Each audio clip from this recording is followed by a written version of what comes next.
Olá, antes de nós começarmos a falar sobre o como ter relacionamentos de discipulado, eu queria falar sobre 5 convicções que nós deveríamos ter sobre as pessoas que nós discipulamos, que vão fazer uma diferença enorme, especialmente em momentos difíceis de nossos relacionamentos, e que vão nos dar motivações para a gente fazer as coisas certas de uma maneira que de fato agrada a Deus. A primeira dessas convicções é a seguinte: você é especial, você vale muito. E a pessoa que você está buscando ajudar é especial e ela vale muito para Deus. Se eu estou ajudando alguém, eu preciso ter a convicção de que essa pessoa é especial. Ela tem o Espírito Santo que ressuscitou Jesus dos mortos. Ela foi trazida para o reino de Deus. Deus considera ela um tesouro. Às vezes a gente supervaloriza quem nós éramos antes do batismo, mas a gente subvaloriza quem nós somos depois do batismo. Vamos ler algumas passagens aqui que retratam quem nós éramos antes do batismo? Em 1 Coríntios 6, nos versículos 9 e 10. Vocês não sabem que os perversos não herdarão o reino de Deus? Não se deixem enganar, nem imorais, nem idólatras, nem adúlteros, nem homossexuais passivos ou ativos, nem ladrões, nem avarentos, nem alcoólatras, nem caluniadores, nem trapaceiros herdarão o reino de Deus. Assim foram alguns de vocês. Isso daqui é quem eu e você éramos. A gente geralmente não compartilha esse tipo de coisa antes do batismo, né? Já imaginou falar assim de alguém: você é um fedor, você é um terror para Deus? Mas seria mais verdadeiro de acordo com essa escritura. Efésios 2, versículos 1 e 3. Vocês estavam mortos em suas transgressões e pecados, nos quais costumavam viver, quando seguiam a presente ordem deste mundo e o príncipe do poder do ar, o espírito que agora está atuando nos que vivem na desobediência. Anteriormente, todos nós também vivíamos entre eles, satisfazendo as vontades da nossa carne, seguindo os seus desejos e pensamentos. Como os outros, éramos por natureza merecedores da ira. Nós estávamos mortos, nós seguíamos a Satanás. Nós vivíamos satisfazendo os desejos da nossa carne. Nós éramos merecedores da ira de Deus. Nós estávamos na direção de sermos queimados no inferno. Efésios 4, versículos 17 a 19. Assim eu lhes digo, e no Senhor insisto, que não vivam mais como gentios, que vivem na inutilidade dos seus pensamentos. Eles estão obscurecidos no entendimento e separados da vida de Deus por causa da ignorância em que estão, devido ao endurecimento do seu coração. Tendo perdido toda a sensibilidade, eles se entregaram à depravação, cometendo com avidez toda espécie de impureza. Nossos pensamentos eram inúteis. Nós éramos duros, ignorantes, depravados. A gente era rápido para cometer todo tipo de impureza. 2 Coríntios 4, do 3 ao 4.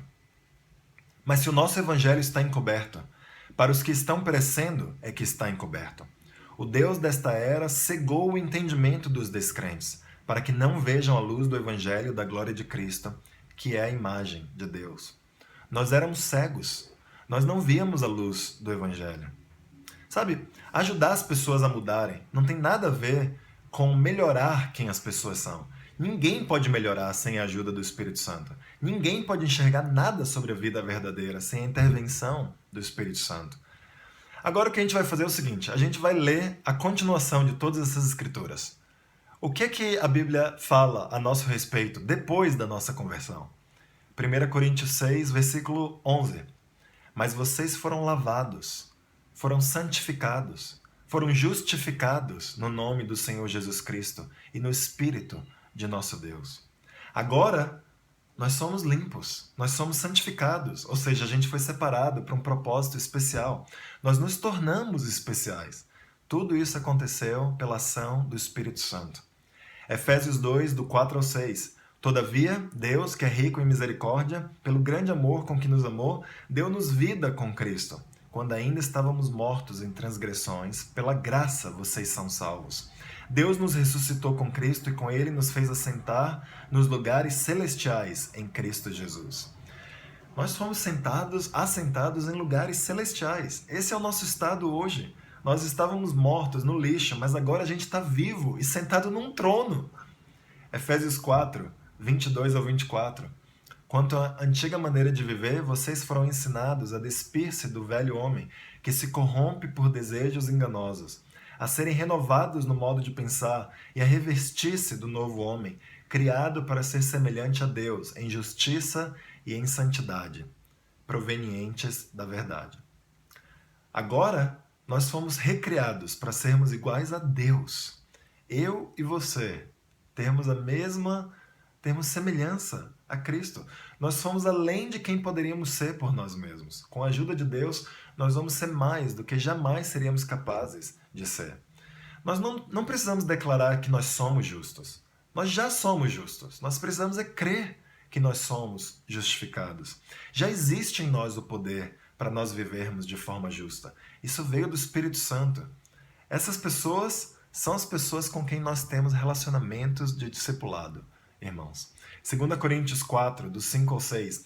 Mas não pregamos nós mesmos, mas a Jesus Cristo, o Senhor, e a nós como escravos de vocês, por causa de Jesus. Pois Deus que disse, das trevas resplandeça a luz, Ele mesmo brilhou em nossos corações, para a iluminação do conhecimento da glória de Deus na face de Cristo. Agora nós enxergamos, não somos mais cegos. Agora a gente tem conhecimento. O próprio Deus colocou esse conhecimento em nossos corações, nos dando o Espírito. Sabe, a gente olha para as pessoas com quem a gente tem relacionamentos de discipulado como alguém que carrega o Espírito Santo dentro delas.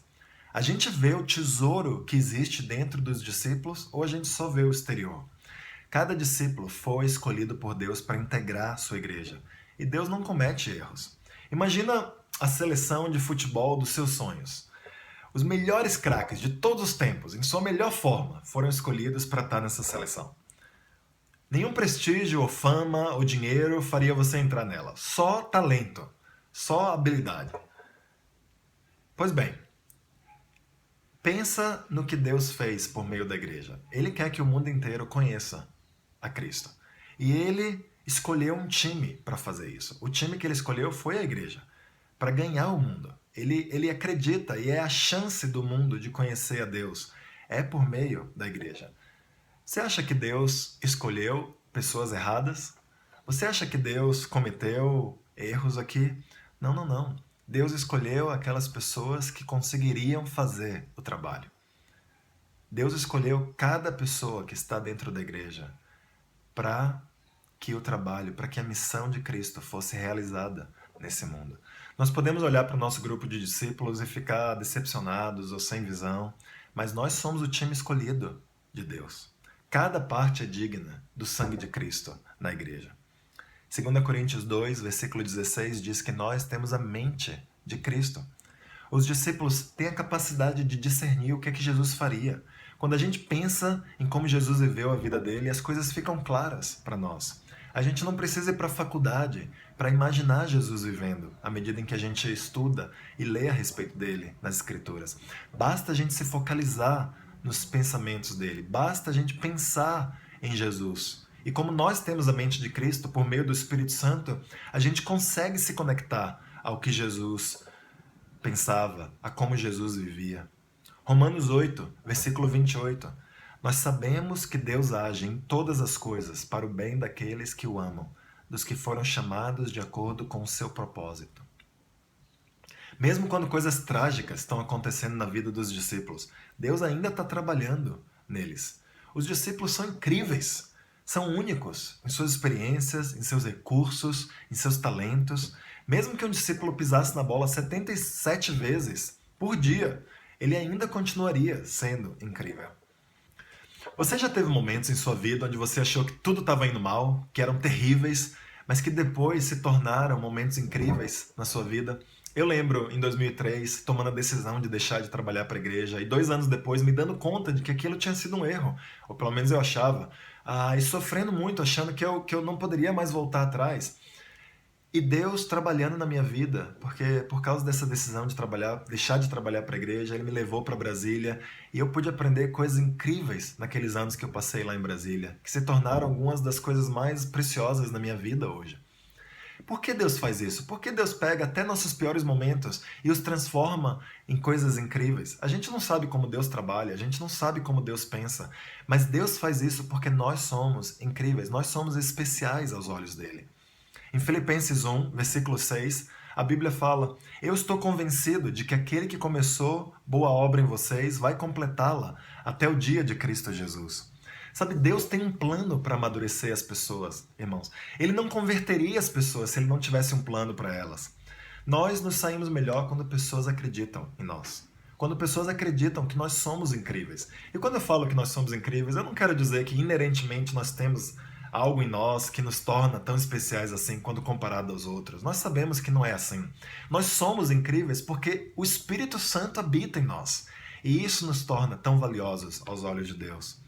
Mas sabe, quando pessoas acreditam em nós, elas nos dão força para sermos mais do que nós somos. A gente precisa ver as coisas que as pessoas podem ser. A gente precisa imaginar o que as pessoas podem ser na mão de Deus. E a gente precisa tratar as pessoas como se elas já fossem isso que nós estamos imaginando.